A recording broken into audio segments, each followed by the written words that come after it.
하나님 우리 아버지시여, 어제와 오늘 시조사의 이훈재 목사님을 모시고 시조 권장 주말 부흥회를 갖게 하신 아버지 하나님 감사드립니다. 코로나로 인하여 저희들 여러 가지 제약을 받고 있지만은 그러한 가운데에서도 저희들 각자의 처소에서 온라인 예배를 드릴 수 있도록 인도하심을 인하여 참으로 감사를 드립니다. 아버지 하나님, 무엇보다도 저희들의 심령 속에 하나님의 나라와 의를 구하는 그러한 심령 되도록 저희들을 인도하여 주시옵시고, 무엇보다도 저희들을 유혹하는 이 세상 모든 것을 떨쳐버리고 오로지 예수님께 의지하는 믿음으로 믿음의 삶을 살도록 도와주시옵소서. 이 혼란한 세상 가운데에서 우리에게 유일한 소망은 우리를 구원하시는 예수님의 그 도우심이며 또 그 도우심에 의지하여 영생을 얻는 것이오매, 오로지 우리 영생의 소망을 안고 살아갈 수 있도록 도와주시옵소서. 이제 목사님을 통하여 또 저희들에게 권면의 말씀을 주실 때에 말씀마다 성령으로 인도하여 주셔서 말씀의 뜨거움을 맛보게 도와주시옵시고, 그 말씀이 우리의 마음에 깊이 자리할 수 있도록 은혜를 더하여 주시옵소서. 이 시간 저희들 마음을 다하여 경배하고 찬양할 때 아버지 하나님, 이 시간 저희와 함께 역사하여 주시옵시고, 특별히 코로나로 인하여 고통받고 어려움 겪는 우리 이웃들 아버지 하나님께서 친히 돌봐 주시옵시고, 그들을 위로하여 주시옵시며 회복시켜 주심으로 인하여 우리 곁에 아버지 하나님께서 함께 계심을 깊이 깨닫는 은혜의 시간 되도록 도와주시옵소서. 이 시간 아버지 하나님께서 예배를 주관하여 주시옵시고 홀로 경배받아 주시옵기만을 간구하올 때에 거룩하신 예수님의 성호 받들어 간절히 기도하옵나이다.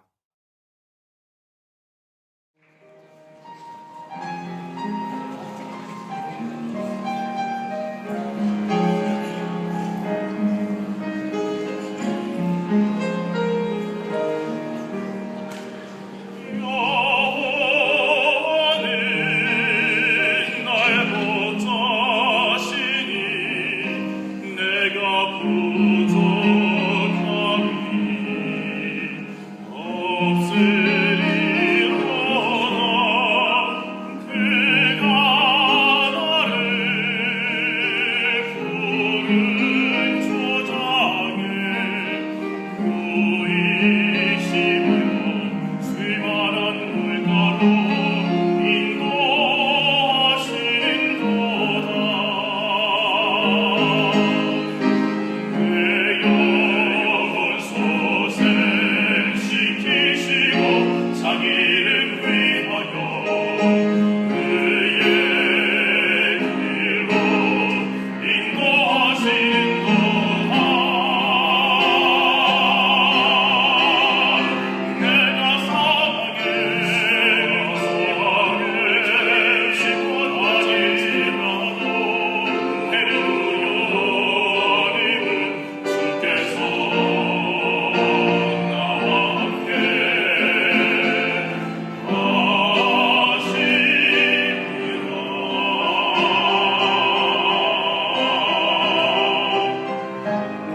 안녕하세요, 여러분. 반갑습니다. 어제 이어서 오늘 또 청학교회 온라인 주말 부흥의 두 번째 말씀을 드리게 되었습니다. 어제 비대면 시대 재림성도의 전도 첫 번째 말씀을 드렸는데요. 이 비대면이라고 하는 이 용어가 이제는 아주 일상이 되어버린 그런 시대에 살고 있어서 이 제목을 정해 보았습니다. 어떤 한 공간을 연구하는 그 건축학자가 이런 얘기를 했습니다. 인류가 19세기에 이르러서는 지구의 모든 곳을 다 정복하고 또 인간의 발을 다 족적을 남기는 그런 위치에 서게 됐다. 20세기가 되어서는 인간에게 아직 인간이 정복하지 못한 그 두 곳이 있었는데 그 첫 번째가 우주이고 또 다른 하나가 인간의 마음이다라고 하면서 그 두 가지에 대한 얘기를 했습니다.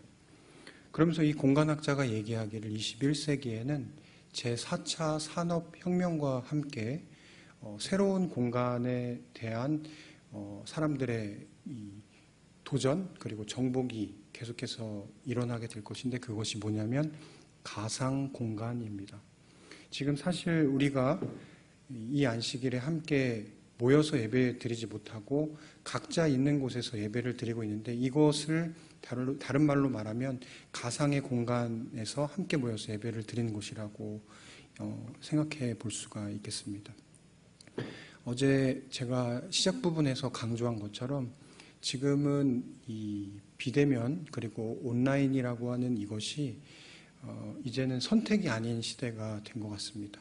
그래서 교회가 앞으로 살아남기 위해서는 이런 예배에 대해서 익숙해져야만 하는 것이죠. 그렇지 않으면 이런 상황 속에서 또 다른 감염병이나 또 다른 어떤 재난 속에서 우리가 함께 모일 수 없는 상황이 언제든지 올 수 있기 때문에 그런 상황에 대비해서 우리가 오프라인과 온라인 이 두 가지 예배가 같이 갈 수 있도록 언제나 준비를 해야 될 것 같습니다. 다행스럽게도 이 청학교에서는 그 준비가 되어 있었기 때문에 오늘 이렇게 말씀을 전하게 되었다고 생각합니다. 시작 부분에서 간략한 재림교회사 이야기를 좀 하도록 하겠습니다. 사실 제 관심사가 이 재림교회사기 때문에 더 많이 이것에 대해서 생각을 해봤는데요. 재림교회는 우리가 잘 아는 것처럼 1844년에 재림운동을 시작으로 이제 생겨나게 됐죠. 1844년에 대실망을 겪고 난 다음 세 부류의 사람들이 있었습니다. 첫 번째는 원래의 교회로 돌아간 사람들, 그리고 두 번째는 세상으로 돌아간 사람들, 그리고 마지막 하나가 우리가 분명히 연구한 이 다니엘서 이 예언 연구는 분명히 맞는 것 같은데 도대체 어떤 의미를 가지고 있는지 다시 한번 연구해보자라고 남은 이 세 번째 무리 중에 그 공부를 한 사람들이 있었는데 그 사람들이 나중에 제7일 안식일 예수 재림 교인들이 됩니다. 그들이 가졌던 그 첫 번째 기둥교리 중에 하나가 바로 이 긴박한 재림이었습니다. 여전히 예수님께서는 언제라도 오실 수 있다. 그리고 두 번째로 그들이 놓쳤던 이 지상에 그분이 오셔서 정결케 되는 사건이 그럼 도대체 무슨 의미냐라고 할 때 이 사람들이 연구해 본 결과 이 성소의 정결은 지구가 정결케 되는 것이 아니라 하늘에 있는 성소가 정결케 되는 것이구나라고 하는 것을 깨닫게 되었어요. 그래서 두 번째 기둥교리가 하늘 성소가 됩니다. 그리고 그 가운데 10대 소녀였던 엘렌 화이트이 하나님으로부터 계시를 받는 일이 생깁니다. 그래서 세 번째 예언의 선물, 이것이 이들의 세 번째 기둥교리가 됩니다. 그리고 유럽에서부터 다양한 교파의 사람들이 미국으로 들어왔죠. 그런데 그 속에 누가 있었냐면 제7일 침례 교도들이 있었습니다.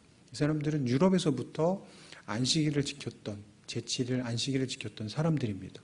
그런데 이 사람들 가운데 일부가 또 이 재림운동을 하던 사람들 속에 있었고 또 그 속에 영향을 주고 또 그 말씀을 깨달은 사람들이 후에 함께 모여서 말씀을 연구하다가 보니까 하나님께서 주신 이 성경 말씀 속에 안식일은 바로 제7일이구나라고 하는 것을 깨닫게 되고 이들의 네 번째 교리로 이것을 삼습니다.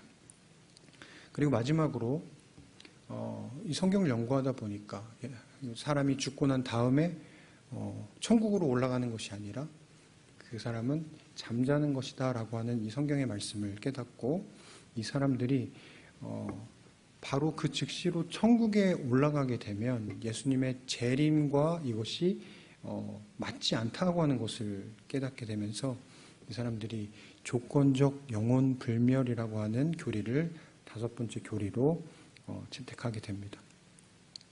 그래서 이것을 쉽게 말해서 그 당시의 사람들이 깨달은 말씀이었기 때문에 현대 진리라고 부릅니다.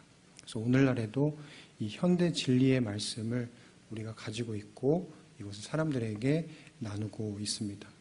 여기에 덧붙여서 건강기별도 있는데요. 많은 사람들이 특히 재림교인들이 건강기별에 대한 관심을 많이 갖고 채식도 하고 또 어떤 커피나 차나 혹은 안 좋은 음식, 술, 담배 이런 것들에 대해서 아주 신실하게 자신의 몸을 하나님의 성소로 이렇게 지키는 것을 잘 알고 있습니다. 그런데 이 초창기에 가졌던 이 건강기별의 목적은요, 선교를 하던 사람들이 건강이 악화되고 또 건강을 잘 지키지 못하기 때문에 지속적으로 하나님의 선교를 하던 것이 중단되는 것에 대해서 이 조셉 베이츠라고 하는 이 세 명의 파운더 창립자 중에 한 명이 가지고 있었던 절제 이 기별을, 이 건강 기별을 그가 가져오게 되고 그것이 재림교회 안에서 정착하게 된 것입니다.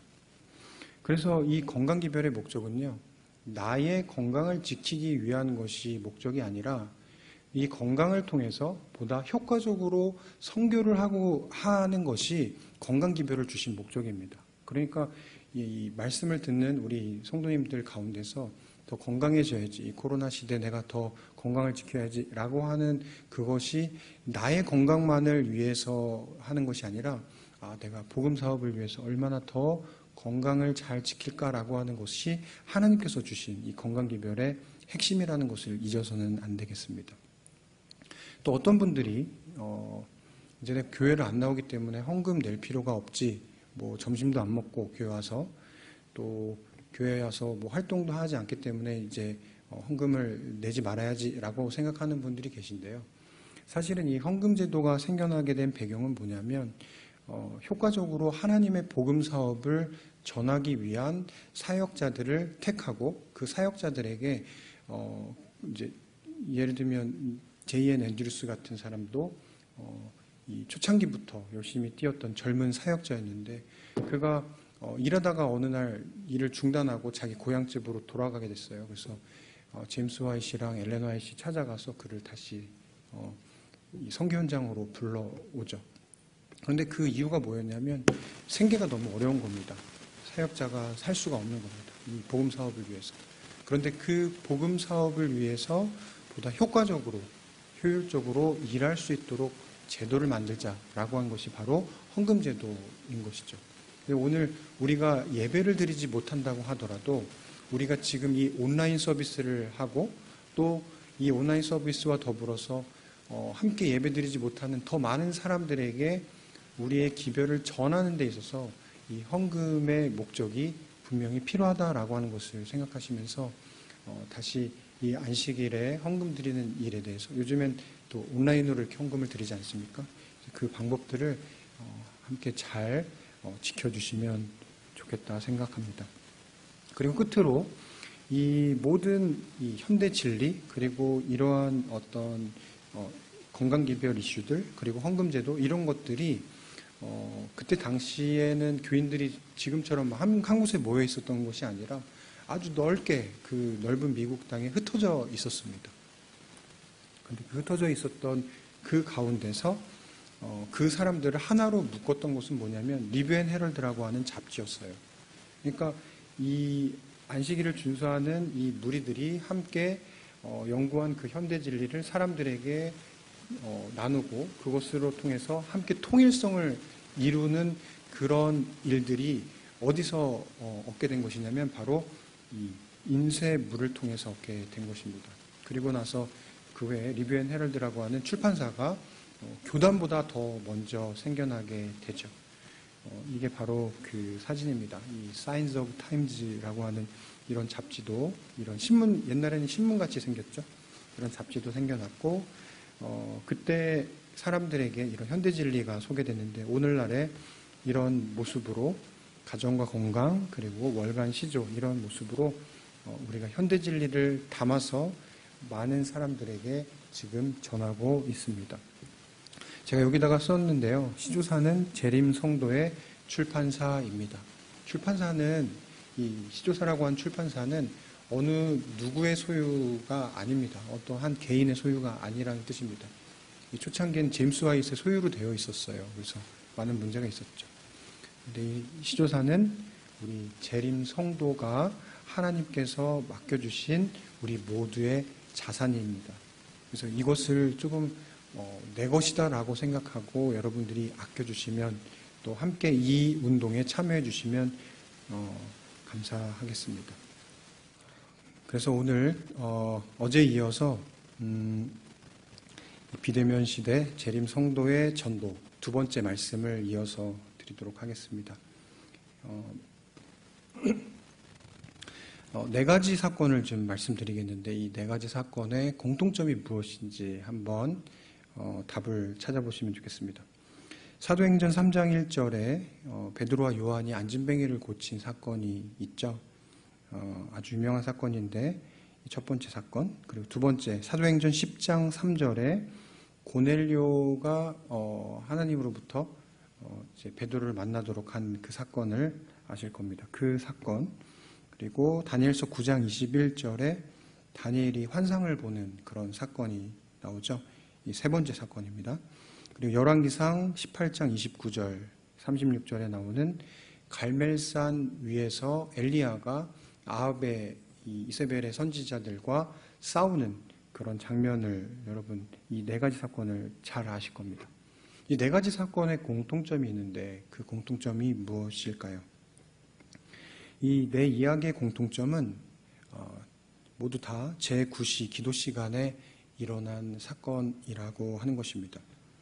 제9시가 언제인가요? 이 제9시는 성경에서 제9시라고 할 때 우리 이제 6을 더하면 우리 시간이 나옵니다. 그러니까 9시에다 6을 더하면 15시, 오후 3시가 되겠죠.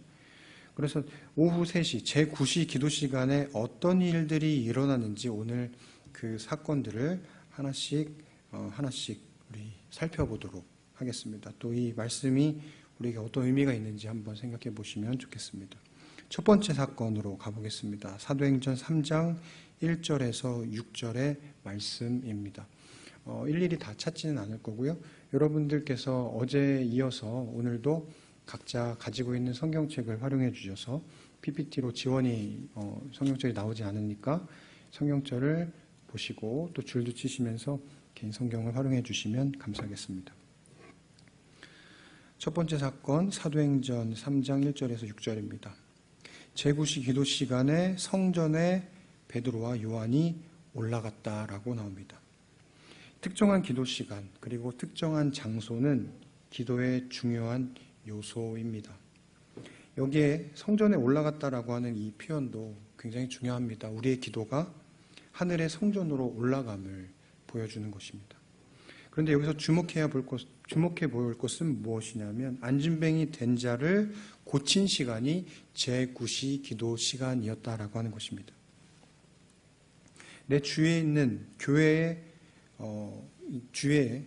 내 주위에 교회에 들어오지 못하는 성전 밖에 있는 그리고 교회에 대해서 별로 좋아하지 않는 어떤 교회에 오는 것에 문제가 있는 분들이 우리 주위에 있을 거라고 생각합니다. 우리 주위에 이런 분들이 계시다면 바로 6절의 베드로의 기도가 필요하다고 저는 생각합니다. 은과 금은 내게 없거니와 내게 있는 것으로 내게 주되 곧 나사렛 예수 그리스도의 이름으로 걸으라. 이 말은 그냥 단순하게 그 사람을 향해서 선포하는 것이 아니라 그 자리에서 그 대상과 함께 기도한 것입니다. 제9시 베드로의 기도로 나면서부터 안진뱅이였던 사람은 자기 발로 성전에 들어갑니다. 그리고 12절에 보니까 베드로의 설교를 듣고 있습니다. 날 때부터 아주 어떤 그 중간에 또 어떤 문제로 교회를 싫어하거나 또 교회에 오는 것을 원하지 않는 사람들이 분명히 있습니다. 늘 교회 바깥에만. 어떤 분들은 아내가 교회 가는 것을 이렇게 막진 않으시는데 꼭 여기 입구까지만 데려주고 이렇게 가시는 분들도 있습니다. 그런데 여기 보니까요, 그런 분들을 위해서 베드로의 기도가 필요하다고 말씀하시는 겁니다. 그런 가족들, 친구들, 이웃들 우리 가운데 있을 거라 생각합니다. 그런 분들을 위해서 우리 이름을 적어놓고 그 사람들을 위해서 하나님의 말씀, 이 말씀을 붙들고 함께 기도하면 좋겠습니다. 그 안진뱅이가 들어온 것처럼 우리 교회로 들어오는 그런 일들이 내 기도 속에서도 이루어지게 되기를 함께 기도하면 좋겠습니다. 제9시 기도 시간은 교회 밖의 사람을 교회 안으로 들어오게 만드는 시간입니다.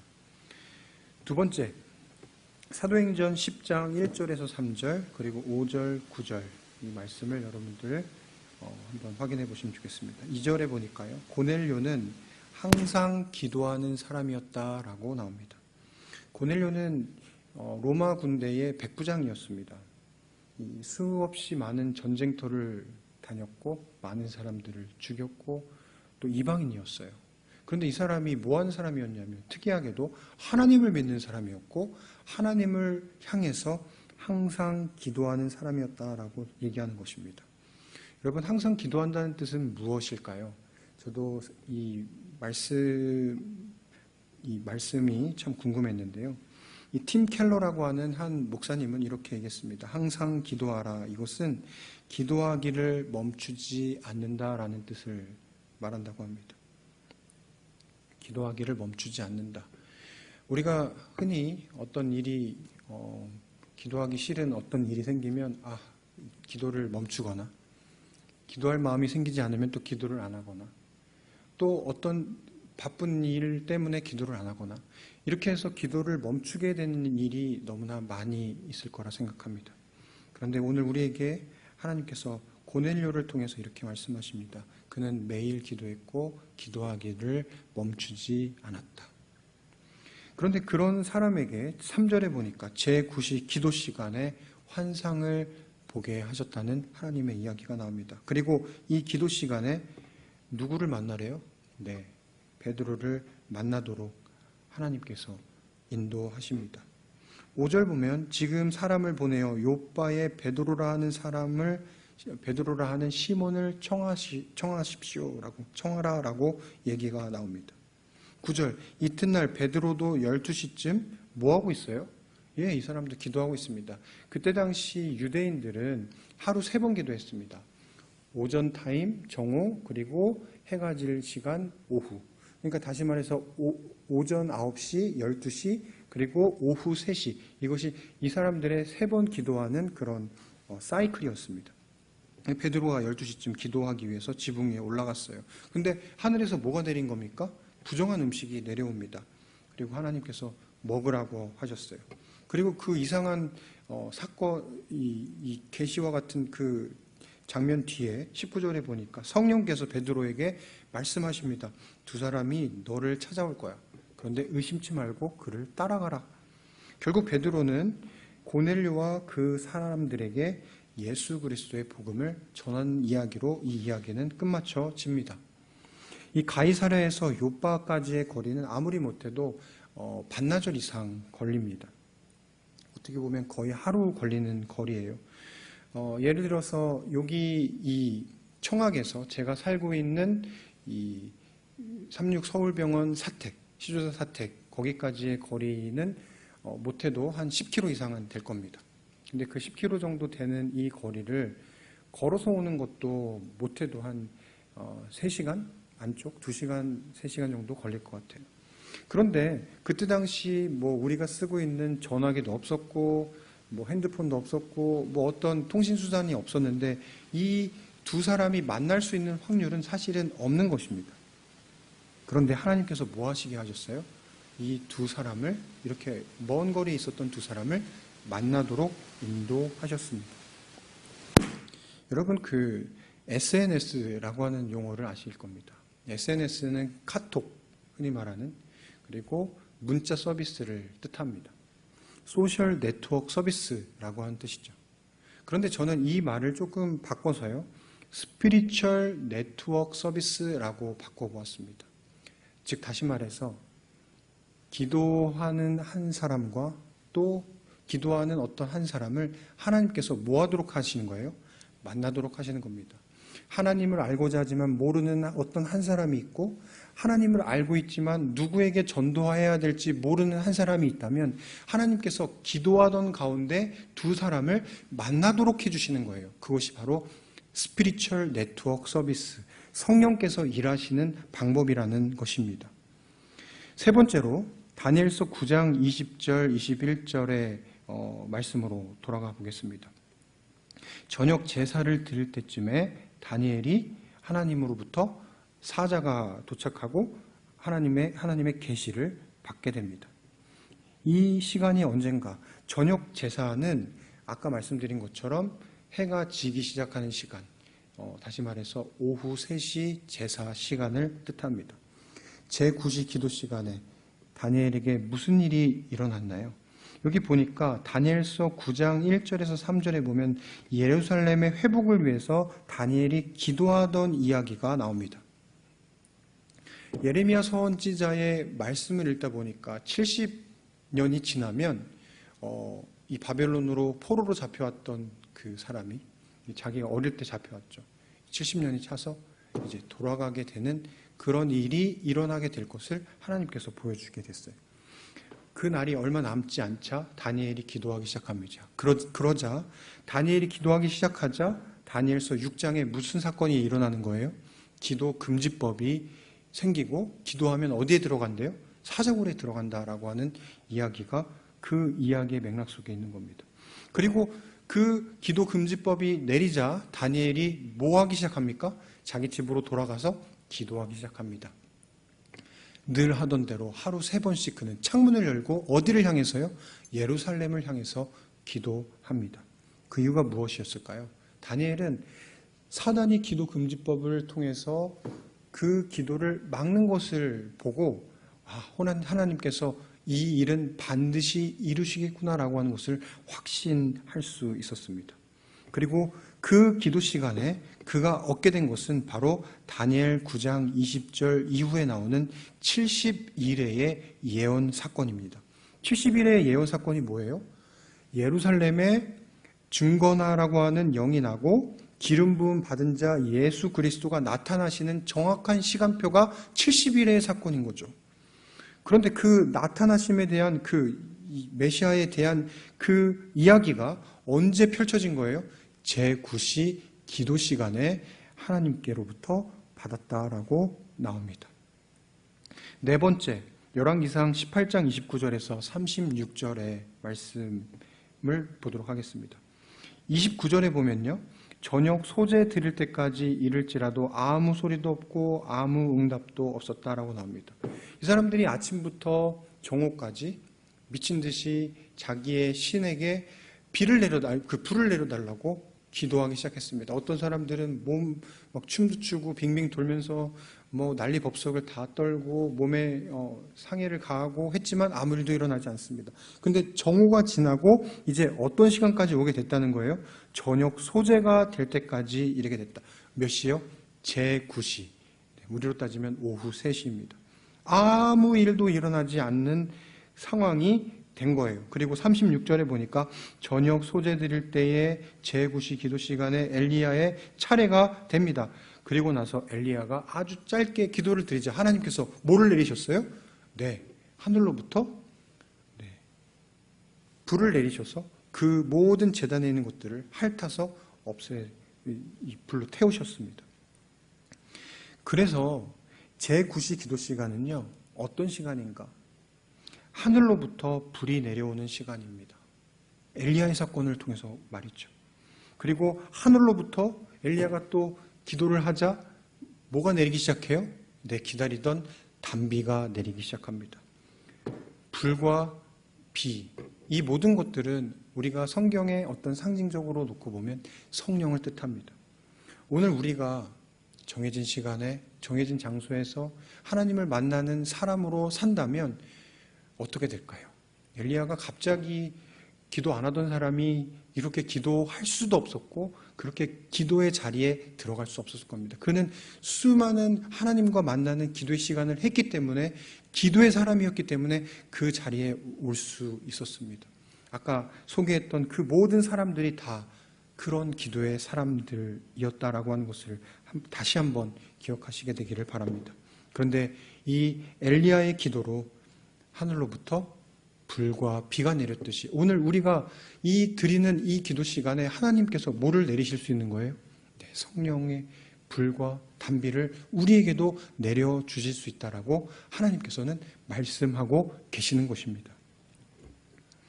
이제 정리해 보겠습니다. 제9시 기도 시간은 교회 밖의 사람들이 교회 안으로 들어오게 만드는 능력의 시간입니다. 복음을 들을 준비가 된 사람을 복음을 들고 있는 사람에게 보내주시는 하나님, 성령 하나님께서 일하시는 시간입니다. 세심하고 자세한 구원의 시간표가 다니엘에게 주어졌듯이 오늘 우리에게 불확실한 이 시대에 하나님의 분명한 약속은 여전히 지켜지고 있고 예수님의 초림과 함께 예수님의 재림은 분명히 있을 것이라고 우리에게 말씀해 주시는 하나님의 약속이 주어진 시간이 바로 이 시간입니다. 끝으로 하나님의 불이 내려오고 기다리던 단비가 내리는 시간이 우리가 드리는 제9시 기도 시간이 될 것이라고 저는 믿습니다. 그런데 이 모든 제9시 기도 시간에 일어난 사건들은 바로 이 시간을 위해서 준비된 것이었습니다. 모든 것이 다 예행 연습이고 모든 것이 다 이것을 위해서 있는 거예요. 마태복음 27장 46절에 보면 제6시, 12시죠? 제6시로부터 온 땅에 어둠이 임하여 제9시까지 계속되었다라고 나옵니다. 46절 제9시쯤에 예수께서 크게 소리질러 가라사대 엘리 엘리 라마 사박다니 하시니 50절 예수께서 다시 크게 소리 지르시고 영혼이 떠나가시다. 51절 이에 성소 휘장이 위에서부터 아래로 찢어졌다. 그렇습니다. 제9시 기도 시간은 예수께서 십자가에 달려 돌아가신 시간입니다.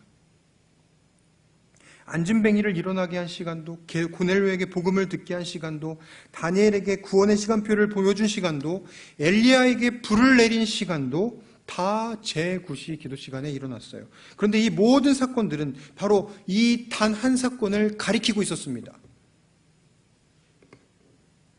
바로 예수 그리스도의 죽음이 제9시 기도 시간에 있었던 것입니다. 예수님께서 십자가에서 뭐 하셨어요?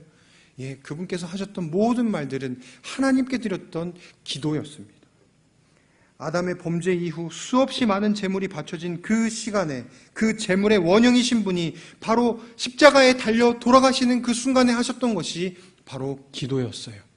몇 시의 기도요? 제9시의 기도 시간이었습니다.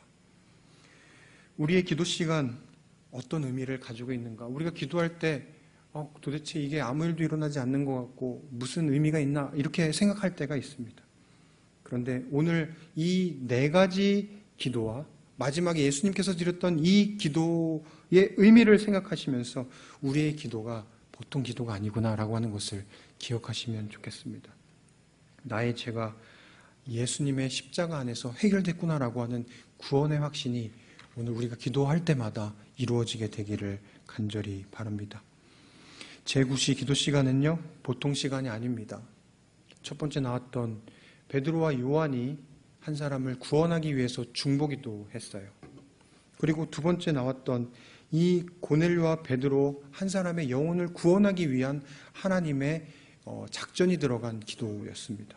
다니엘이 했던 그 기도는 바벨론으로 잡혀왔던 사람들을 위한 그리고 미래의 하나님의 백성들을 위한 또 중보 기도였습니다. 엘리야의 그 기도는 자기가 살고자 하는 기도가 아니라 하나님이 진짜 누구신지를 알려달라고 하는 그런 중보 기도였습니다. 하나님의 백성을 위한 기도였어요. 여러분, 그렇다면 예수님께서 마지막에 하셨던 그 기도는 누구를 위한 것일까요? 인류의 모든 죄인들을 위한 기도, 중보 기도였습니다. 그렇다면 오늘 우리가 드리는 이 기도 시간의 의미가 얼마나 중요한지 다시 한번 또 생각해 보게 됩니다. 우리가 드리는 그 기도 속에 한 사람의 한 사람의 중보기도 대상자들의 그 이름이 어디로 올라가는 겁니까? 여기 나오는 것처럼 하늘에 계신 우리 하나님의 보좌로 인도된다라고 우리에게 알려주고 계십니다. 우리 제7일 안식일 예수재림교 우리 청학교회 교우님들에게 제 한 가지 경험을 말씀드리고 싶습니다. 제가 섬겼던 어떤 한 교회에서 수요일이었습니다. 이제 안식일에 침례식이 예정이 되어 있었고 이제 침례 예정자 학생 3명과 함께 제가 유익한 어떤 방학 프로그램을 하고 있었어요. 그런데 갑자기 전화를 받고 이 아이들이 집으로 돌아가야 된다는 겁니다. 그래서 그 아이들을 집으로 데려다 줬습니다.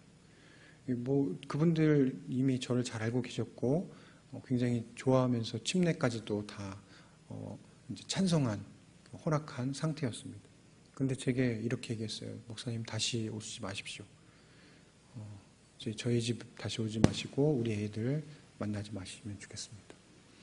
제가 그 안식일에 침례식 예정되어 있는데 그 영혼을 물고기를 놓쳤어요. 그리고 나서 그분들을 이제 더 만나지 못하게 된 상황이 됐습니다. 그리고 나서 한참 동안을 아주 긴 시간 영혼이 없었습니다. 제가 인도할 수 있는 영혼이 없었고 아침부터 늦은 저녁까지 일을 했지만 아무런 성과가 없었어요. 이 제자들이 밤새 이 그물질했지만 아무 일 없었다고 하는 그 일처럼 말이죠. 그렇게 시간을 보내던 가운데 이제 전도회를 어떻든 해야 되니까 전도회 이제 계획했던 그 날짜가 됐고, 그 전도회 날짜가 되기 전까지 제가 할 수 있는 것이 없었기 때문에 제가 기도만 하게 됐어요. 사실은 제가 그때 당시에 그만둘까도 생각했었습니다. 내가 이렇게 열심히 일을 하고 있는데 아무 일도 일어나지 않는구나. 그만둬야 되겠다.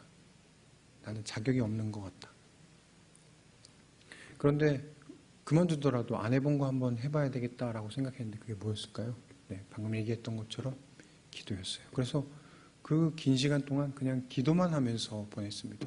물론 이제 가까운 데 이제 방문도 했지만 계속 기도하는 시간을 가졌어요.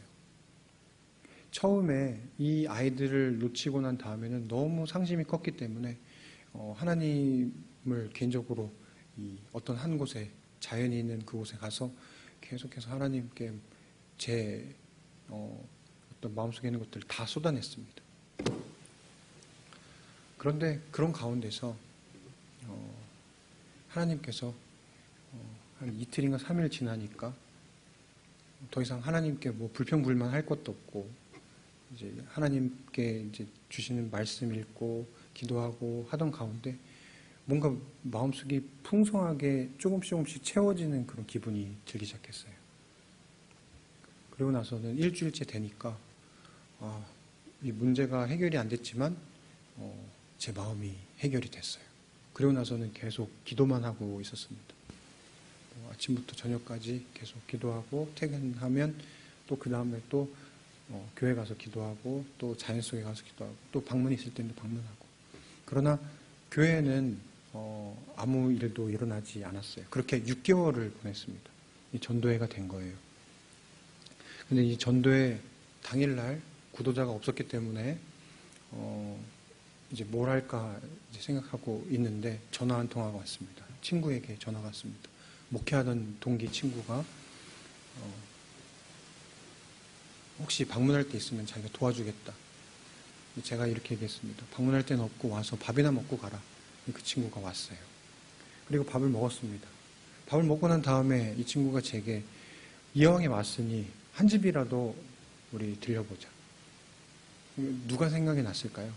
네, 갑자기 그 친구가 그 얘기 하자마자 6개월 전에 놓쳤던 바로 그 집이 생각이 났습니다. 그 집으로 한번 가봐야 되겠다.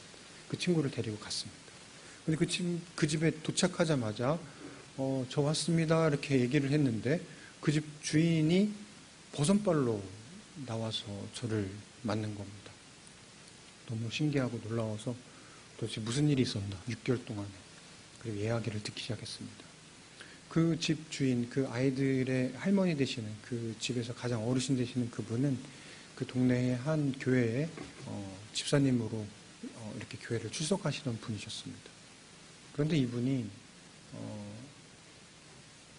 안식일교회 목사를 만났고 안식일교회에 대해서 알게 돼서 안식일이라는 것을 알게 돼서 성경을 읽다 보니까 안식일이라는 것이 계속 눈에 들어왔는데 어느 날 복음서를 보다가 예수님이 안식일을 지켰다라고 하는 말씀을 보고 큰 충격을 받았어요. 그래서 너무 의문이 가고 이상해서 수요일 날 목사님과 함께 공부하는 한 100여 명 같이 공부하는 그 수요 집회에 목사님이 말씀하던 가운데 이분이 손을 들고 질문을 했습니다. 목사님, 예수님도 안식일을 지켰다고 하는데 왜 안식교가 이단입니까? 그래 목사님이 대답을 못하셨어요. 목사님과 이분 관계가 불편해졌습니다. 그러던 가운데 이분은 계속해서 성경을 읽을 때마다 안식일이라고 하는 말이 나왔고 예수님께서 안식일을 지켰다라고 하는 말 나올 때마다 그것에 빨간 줄로 계속 표시해 놓고 있었습니다. 기도하고 있었던 거예요. 그때 누가 온 겁니까? 예. 바로 저와 동기 목회자가 그 자리에 오게 된 거예요. 동기 목회자가 그 얘기를 듣고 밥을 먹었으니까 밥벌이를 해야 되잖아요. 그래서 그 동기 목회자가 그분에게 딱 2마디만 했습니다. 집사님, 그리스도인이란 무엇입니까? 그 집사님이 아무 말씀을 안 하세요. 그러자 이 목회자가 이렇게 얘기했습니다. 그리스도인이란 예수님께서 하셨던 그대로 따라하는 것이 그리스도인입니다. 이분은 그동안 가지고 있었던 그 의문과 그 모든 문제가 다 풀렸어요. 그러면서 제게 얘기했습니다. 목사님, 제가 이번 주부터 안식일을 지키겠습니다. 그리고 그분이 교회 나오시기 시작하자 잃어버렸던 그 영혼들 다시 찾고 또 그분도 우리 교인이 되었습니다.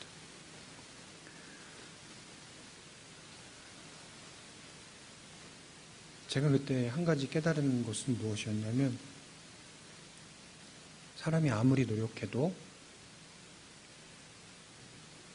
하나님께서 하시는 그 일을 사람의 능력으로 할 수 없구나라고 하는 것을 알게 됐습니다. 어쩌면 우리가 지금 이 비대면 시대에 가장 할 수 있는 최선의 그리고 강력한 무기는 기도입니다. 여러분, 비대면 시대 제가 여러분들에게 인쇄물 전도에 대해서 알려줄 거라고 생각하셨을지 모르겠습니다. 그런데 비대면 시대 우리에게 주어진 가장 강력한 무기는 하나님의 말씀을 따라서 기도하는 것입니다. 저는 제7일 안식일 예수재림교 청학교회 교인 한 분 한 분이 이 말씀을 들으시는 모든 분들이 오늘부터 매일 정해진 시간에 정해진 장소에서 하나님께 기도하면 좋겠습니다. 언제 어떻게 하나님께서 우리에게 이런 놀라운 성령의 능력을 베푸실지 우리는 알 수 없습니다. 그러나 분명한 것은 그런 기도하는 사람들에게 이러한 일이 일어나게 된다는 것입니다. 제9시 기도 시간. 어떤 분이 찾아와서 그러면 제가 기도하던 시간이 원래 다른 시간이었는데 제9시에 해야 되는 겁니까? 여러분, 그렇진 않습니다. 여러분 꼭 할 수 있는 그 시간을 찾아서 하시면 되겠습니다. 그러나 중요한 것은 내가 하나님과 만나는 그 시간을 정하는 것이 더 중요하겠습니다. 내가 하나님과 만나는 그 제9시 기도 시간, 하나님께서 우리에게 이 약속에서 보여주셨던 분명한 사실들을 우리에게도 베풀어 주시리라 생각합니다. 이런 가운데 하나님께서 이 비대면 시대에도 재림 성도는 인쇄물로 재림 기별을 전할 수 있도록 하나님께서 우리에게 약속해 주셨습니다.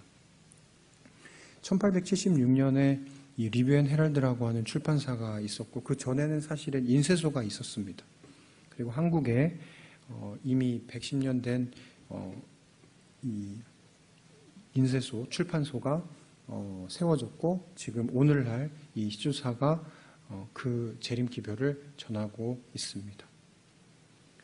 우리가 할 수 있는 첫 번째 전도 방법은 아까 말씀드린 것처럼 기도입니다.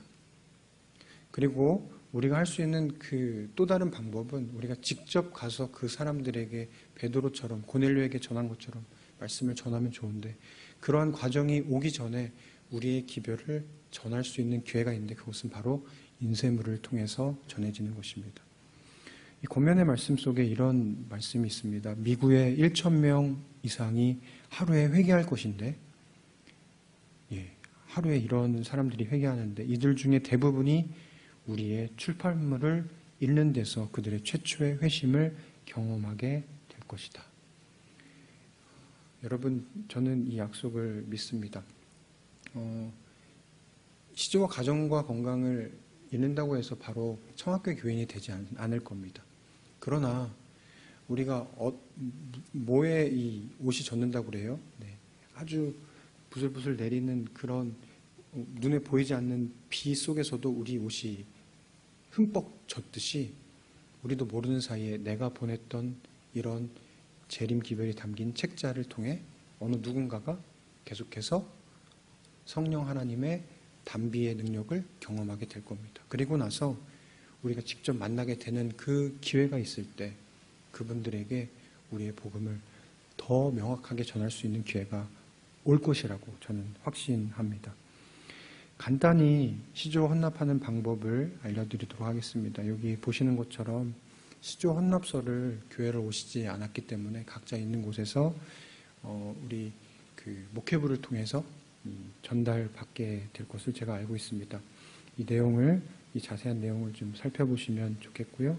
각자 처한 환경과 상황에 맞게 여러분들이 시조 헌납에 참여해 주시면 감사하겠습니다.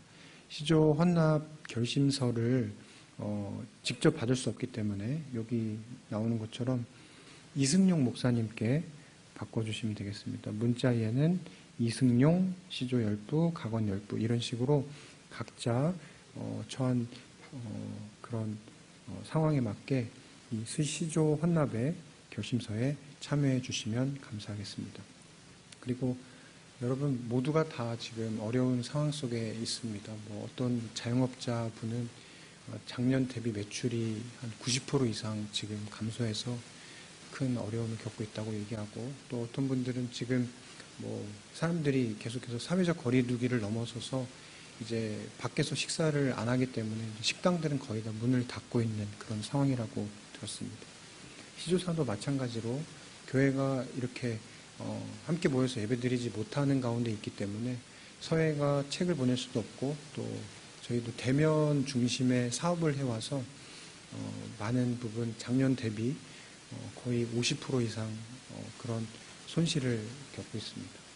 또 여러 명의 직원들이 또 다른 곳으로 또 이제 이직하기도 하고, 또 여러분들이 또 이 회사를, 이 시조사를 떠나서 또 새로운 길을 간 분들도 계십니다.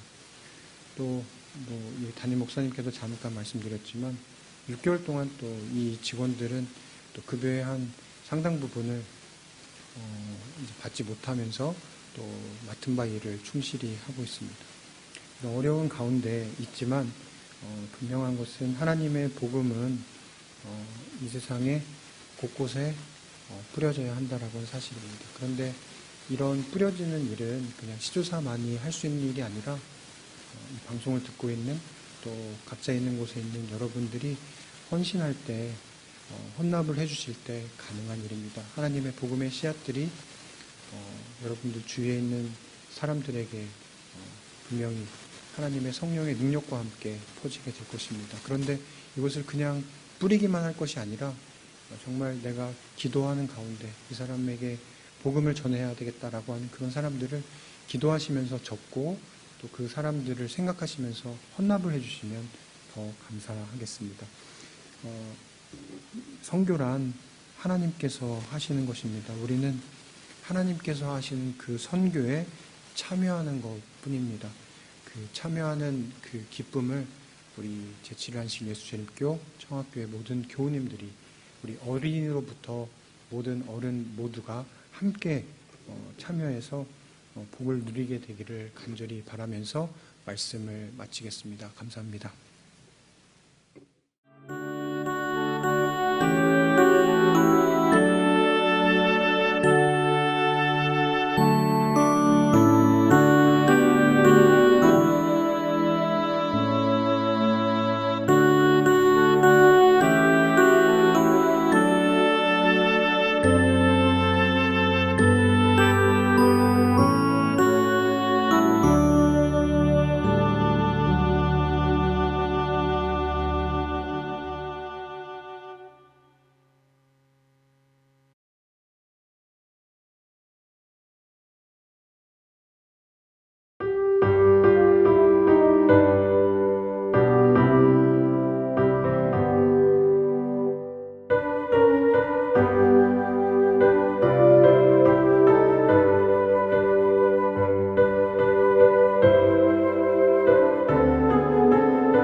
함께 기도하겠습니다. 하나님 아버지, 코로나19 시대 지금도 하나님께서는 성령 하나님을 통해서 일하고 계심을 저희가 믿습니다. 선교는 하나님의 사업입니다. 하나님께서 하시는 그 사업에 이 시간 함께 머리 숙여 기도하는, 그리고 방송을 통해서 함께 기도하는 각 가정의 주의 자녀들을 축복해 주시고 마음을 인도해 주셔서 주의 사업에 함께 참여할 수 있도록 도와주시옵소서.